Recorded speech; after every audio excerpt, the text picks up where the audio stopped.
Good afternoon. I'm Brian Reagan. This is Tyler Kelly. And Tyler's going to bring a few thoughts on this passage. So I'm going to read Isaiah 53, 4 through 6. It says, "Surely is borne our griefs, carried our sorrows, yet we esteemed him stricken, smitten of God, and afflicted.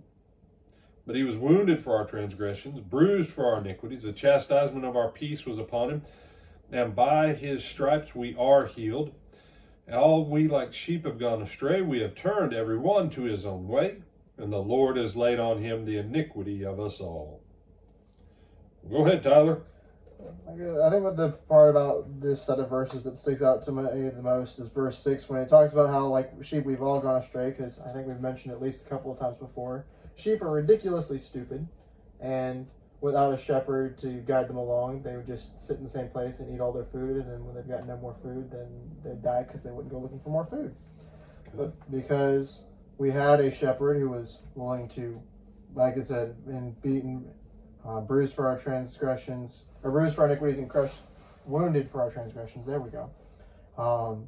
We had somebody who was willing to bring us along, push us in the right direction, and give us any and every opportunity if we were willing to turn to him. And we were ridiculously blessed by that. All right.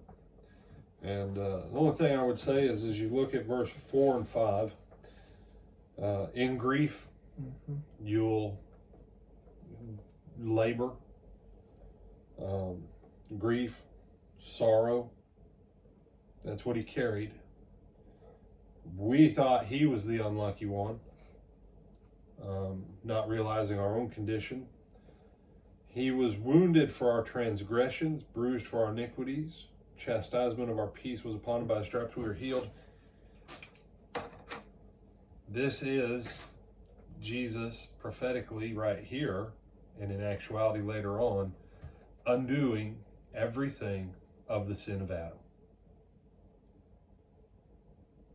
And ever since our great-grandfather turned away from God and toward Satan, we've not been under a shepherd.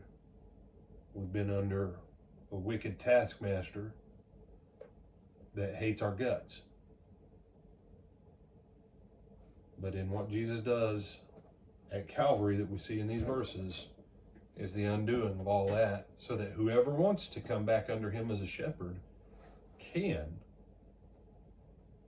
And underneath him as a shepherd is the undoing of all of the curse of Adam's sin. You have any final thoughts? No, sir. With that, we bid you good afternoon. Lord willing, we'll see you back tonight for Twilight Talks on Baptism.